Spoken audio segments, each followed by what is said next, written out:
Hey everybody, it's Dr. Carmen Bryan. This is Car Chronicles. How you guys doing? Car Chronicles. Haven't seen you guys in a little while.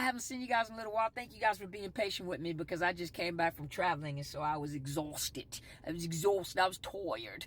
But I'm back, y'all. I'm back. So you guys ready? Well, come on, let's do this. So a lot of people ask the question, can a narcissist change? It is a personality disorder. And one thing that we have learned, of those of you that have went to graduate school and you deal with the mental health field, is that at one point in time they used to call the diagnosis, it used to be on axis 1, 2, 3, 4, and 5, I think it is.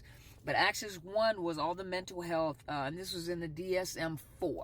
So the Diagnostic and Statistical Manual, it was number 4, and I think before and prior to that.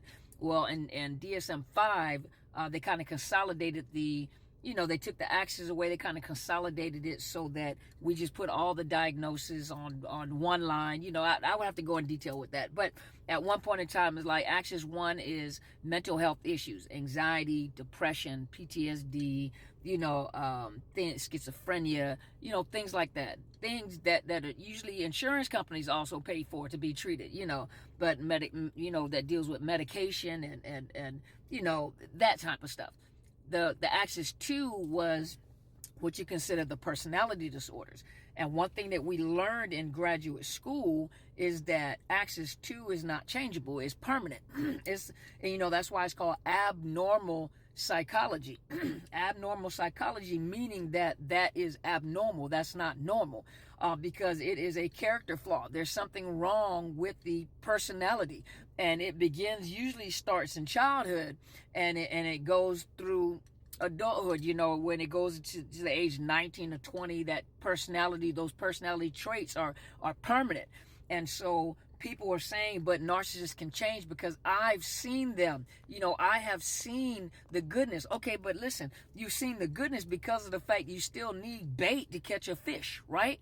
And so there is what is called, bait and switch. So narcissists know how to fish. And so, of course, they're going to give you, of course, if a narcissist, show them, if a narcissist was to show you who they really are in the very beginning, you wouldn't take them, you wouldn't accept them. So they need something to bait you and hook you to bring you in. The narcissist I was married to, funny, still funny till this day, funny, fun. They love to see us together. They call us the fun couple. They told us that we were relationship goals.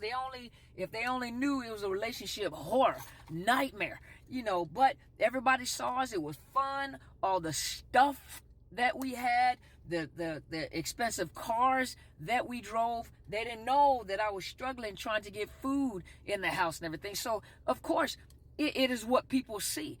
But at the same time, there's still the bait and hook, the bait and switch, the bait and hook, whatever it is. But personality disorders are permanent personality flaws. And with time, it gets worse. Can a narcissist change? If they want to change. But what narcissist do you know that wants to change? Because they never see anything wrong with themselves. They don't have insight. They don't have insight yet. If you think about it, they change temporarily to get what they want. And when a narcissist is locked onto what they want, they'll do anything. Even in the midst of this facade, there are little things that people miss. There are little things that they do. There's little things that the narcissist does that most people miss. Because you know why? Because we look at them through rose-colored glasses. And the thing is that you project your good attributes onto them. Most people say what? I just can't believe a person can be like that.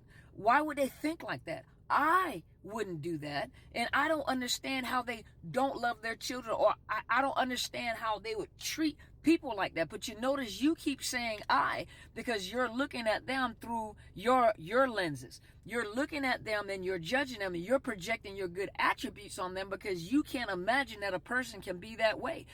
Most of us cannot imagine a person, unaliving children. You can't imagine, a human being eating another human being. Most of us cannot imagine, look at the Jeffrey Dahmer and the Ted Bundy and the Green River Killer and the Son of Sam and all these serial killers. If you read about these serial killers and the psychopaths and the sociopaths, some of the things that they do, you can't imagine what would cause a human mind to snap or be like this. And then for them to have you talk to them and they have no conscience. They could care less. It's like they absolutely have no empathy and they could care less. Well, a lot of them have narcissistic personality disorder as well, to include antisocial personality disorder and the psychopathy, or sociopath, sociopathy. I think that's what's called, sociopathy. Yeah, whatever that's called, which is not a part of the DSM, is describing traits. But most of you you've never been like that before, so you don't know. You've not been in the mind of a person like that. Remember the movie The Cell with Jennifer Lopez? She went into the mind of a criminal at how he thought. And that is just the tip of the iceberg. You've never been inside of their head, so you don't know how they think. So you can't judge them based off of how you think. And that's why for many people, hope is the last thing to go. They're predators. I hate to say it. I know that they're human beings with character flaws.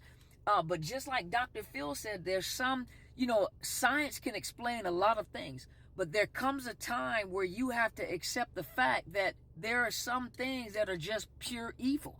And when science can't explain it, most people can't explain it. We have criminologists, we have psychologists, we have psychiatrists, and there are some things that are just not explainable. And as they get older, you notice they get worse and worse and worse. And like the kids say, worser and worser. They get badder and badder, but you notice with age, they get worse and worse. They're more ornery. They're more angry. It's like they just throw off all. And the thing is why do they get like that? But I put up boundaries. I put up standards. I don't understand. You guys remember the movie? What is it? Something John. Whatever the movie is. I know you guys have put it in the comment. But you watched him. Like he was this guy was crazy. You hear me? Crazy. Could care less about laws. Could care less about rules. He didn't care. He didn't want people to tell him what to do. You don't tell me what to do. And pursued this woman to a point where the daughter unalived him. And I can't recall the movie. You guys put it into the comments so that people can go watch it. It's a documentary movie, whatever it is.